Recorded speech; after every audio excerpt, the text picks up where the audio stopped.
So I know I say this every day, but I'm going to try to keep this to 15 minutes.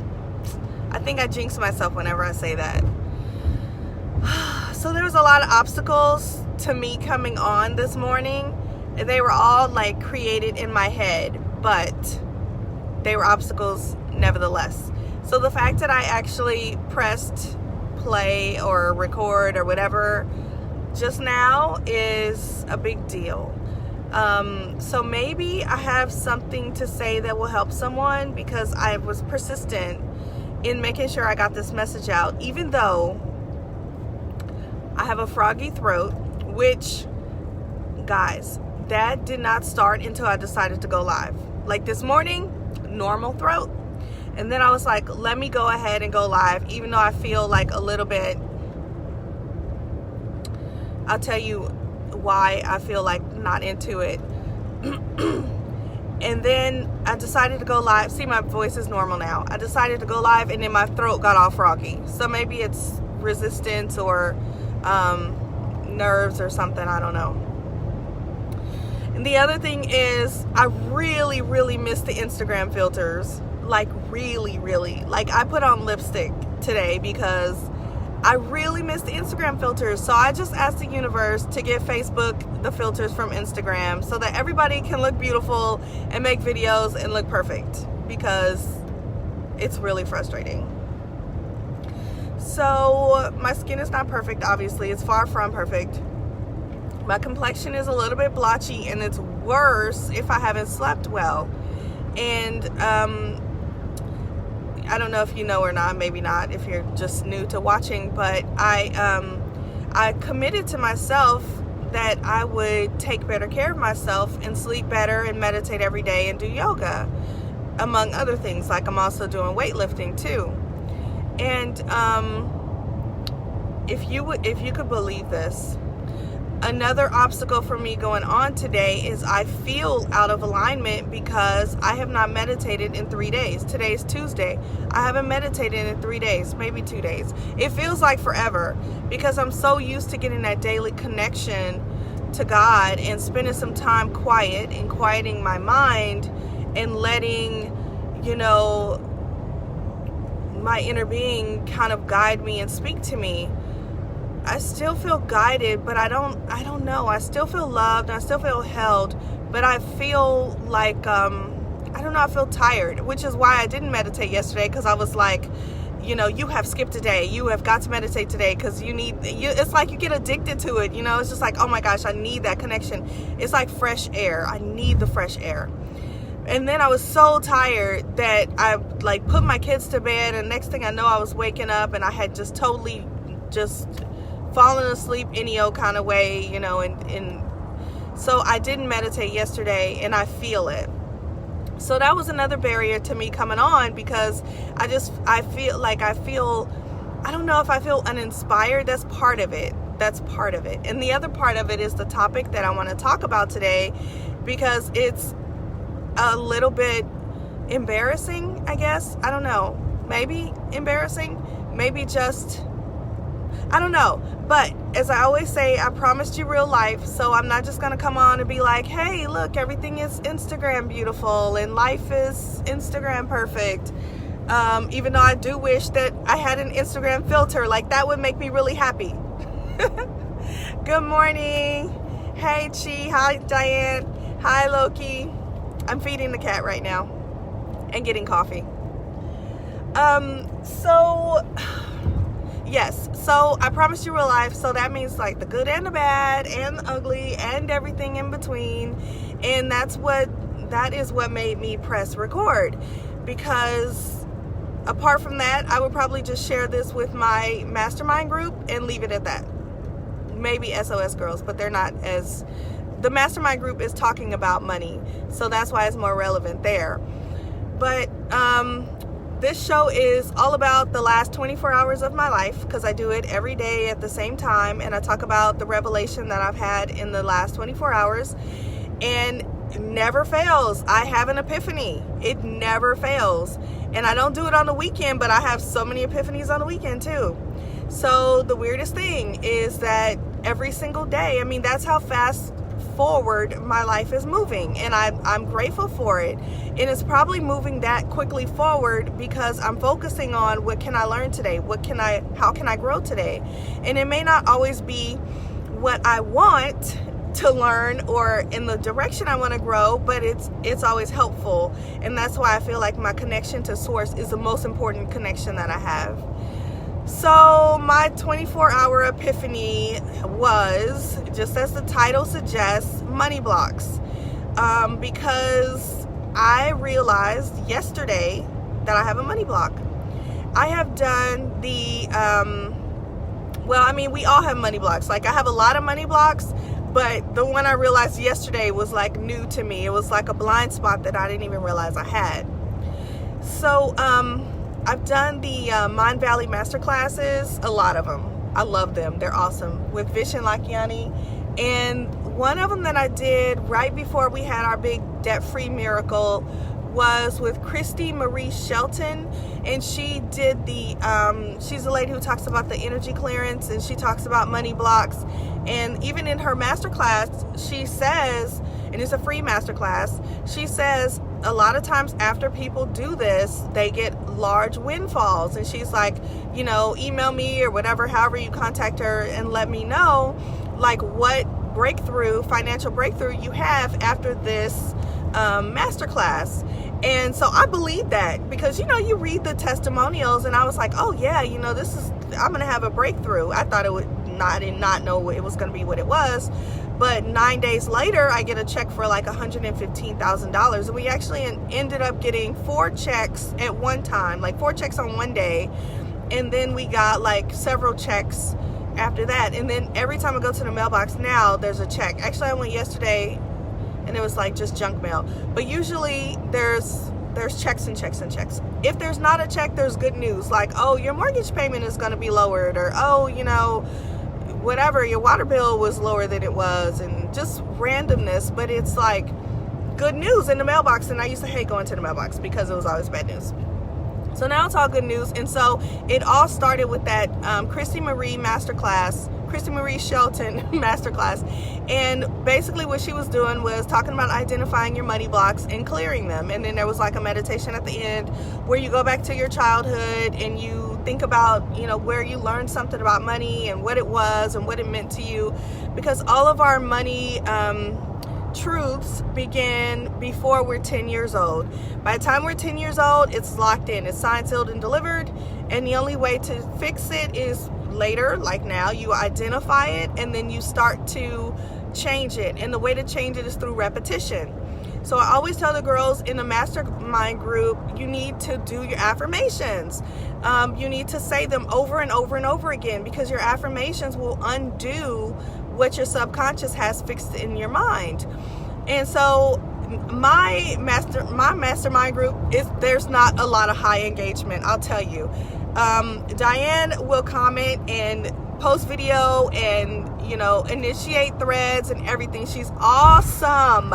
These other girls will just text me privately or call me on the phone, because most of the people in the group are all like people that I know, people who have contacted me in the past, who like are interested in budget diary and interested in getting out of debt, or some of them are already out of debt and they're interested in growing their wealth. So they like already know me. One girl works with me, and so they'll just like tell me, and I'm like, can you put it in a group, because everybody wants to know about this. Everybody's having breakthroughs. It's amazing. Everybody's making huge steps personally and financially. And one thing that they keep telling me is like, oh, I haven't been doing my affirmations. I'm like, do your affirmations. That's the easiest thing of all. Like, you don't have to write anything down. You just have to write it down once maybe, and then say it out loud all the time. Put it on the sticky notes, say it out loud. So anyway, those affirmations, and I don't call them money mantras because people are like triggered by the word mantra, especially if you grew up in church.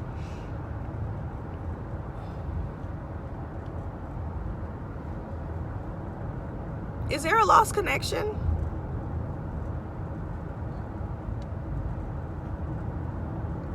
I don't know. Somebody said lost connection.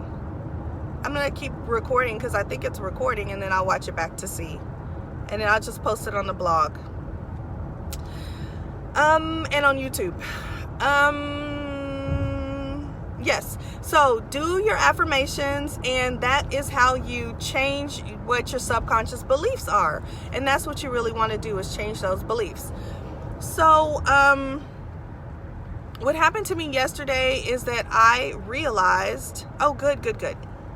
Oh, not that it scared me, because every time sometimes I'll be watching people like, what's my pal, Rachel Hollis and Jerisha Hawk. They'll do lives, and you can tell they have two screens up. One is Facebook and one is Instagram. And so their Instagram will be going, because I'll watch them on Instagram, but the Facebook will lose connection, and everybody will be like, lost connection. And I'll be like, yeah, that's typical for Facebook. So I was like, oh my gosh, it's happening to me. I got a lost connection. But okay. Anyway, so we're still good. So what happens is, you want to change that. You want to change the story that's playing in your head. When you change the story that's playing in your head, you actually release all the wealth, not all the wealth, because like Abraham Hicks says, there's like 20 or 30 lifetimes worth of awesomeness in your vortex. Is like just waiting for you. You know how I picture the vortex? I'm stalling. Can y'all tell I'm stalling so I don't have to talk about money blocks in myself?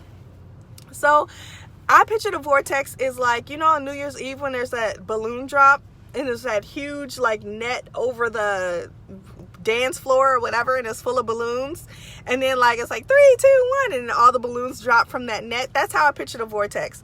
Like every time we have a negative experience and we want to have a positive experience, that desire goes up to the balloon drop. And so whenever we get like in alignment and we're in a place where we are ready to receive the good stuff, it falls from the balloon drop. I know, that's weird. I always have weird analogies, but anyway, that's the way I think of it. And so I know there's a lot of stuff up there. Like there's tons and tons of balloons up there just waiting for me to be like ready to receive them and not totally blow them. So you have to get yourself ready, and that's why I use the me of 5 years from now. And I did do that. I didn't meditate on that, but I did, you know, do an exercise, like a visualization yesterday, of trying to go and visit her and ask her questions and talk to her about everything. So I did do that yesterday, but I didn't meditate specifically. So I used that to keep me focused on like what actually can happen in my life, and to expand like my belief of what is possible. And once I believe it, then it comes true. And that's how like a lot of stuff has come true really, really fast. So that's what I try to encourage other people to do. But the thing that Christy Marie Shelton was explaining is that once you identify what your money blocks are, it's like knowledge is power. You identify your money block, and then you can start working on it. Before that, you can say all the affirmations you want to, but if they're not specific to you and your situation, then it's just going to be like you're just going through the motion. They'll still be beneficial, but it'll be way more powerful if you have a really good reason to try to clear, like you have a specific target in your subconscious that you're trying to clear. So yesterday, and I'm running out of time, so I'm just going to tell you what it is. I guess I could talk about the details tomorrow. Yesterday, I realized that my money block, one of them, the one that I could identify right now, is that I am, afraid? I'm uncomfortable. That's a better word. I am uncomfortable having money in savings. I have money in retirement savings, and that's fine. I have money in other accounts, and that's fine. But I am uncomfortable having money just sitting where it's accessible. My money market account, maybe, I mean, it's kind of accessible, but if I find out, like if I look and I see there's like tons and tons of money sitting there, I'll spend it. Like, I'm just not comfortable with it. I feel like it's like it needs to be spent. Like, oh my gosh, I'm not enjoying life. Like, I'm gonna die and all this money will just be sitting here because I didn't enjoy it or something. I don't know. I'm still figuring it out. But that was I haven't figured out yet. And I've been trying to do the work around figuring out where that came from. And I haven't been able to figure it out yet. But I'm like, I'm glad that I realized it, because now I can fix it, and I do have a strategy to fix it, because as soon as I realized what that block was, I had a plan. So this is my plan. I'll tell you my plan. So my idea, it's 8:19. What do they want me to do? Sorry, I got distracted by work, which is a step 1 experience. So my idea is that so if I have a problem with large amounts of money sitting in my account without me like spending it down to a ridiculous amount, then my idea is, number 1, to set a limit of what my account will not go below. You know what I mean? Like, I'll say, you know, just to pick a random number, let's just say $500.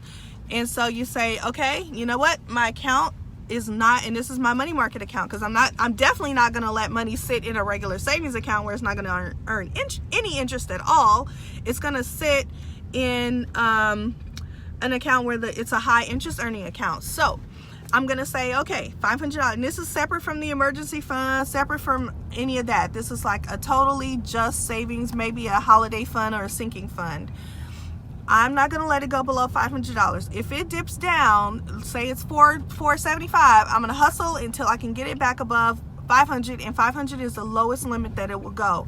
So that'll keep me from spending it all, and that'll keep me kind of in the practice and in the habit of seeing that amount in there and leaving it alone. Because to me, that's a game. It's like, okay, let's see how long we can keep it above 500.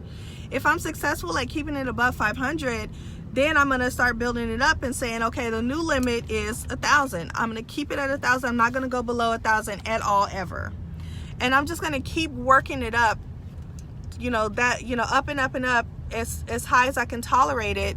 And just get to a new level, get comfortable with that, get to another level, get comfortable with that. You know what I mean? Like, just keep going up and getting comfortable with having a lot of money there until I feel like I don't have to spend everything in my account. So until I break that money block, so to speak.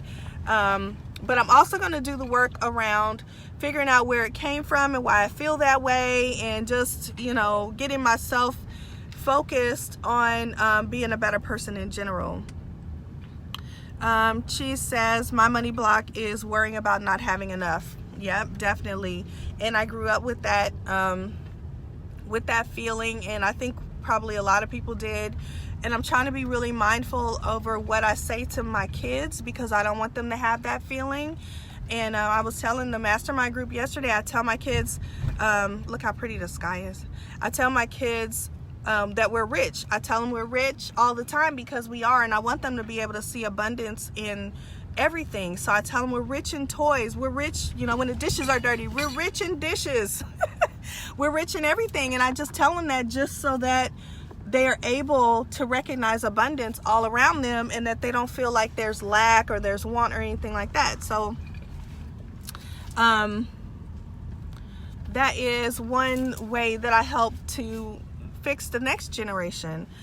But so I'll be doing some work around my money block with this savings issue, because there's other parts of my plan too that I want to tell you guys, but I'll have to do it another day, because I'm here at work, which I love, because Lisa Nichols told me that work is my investor.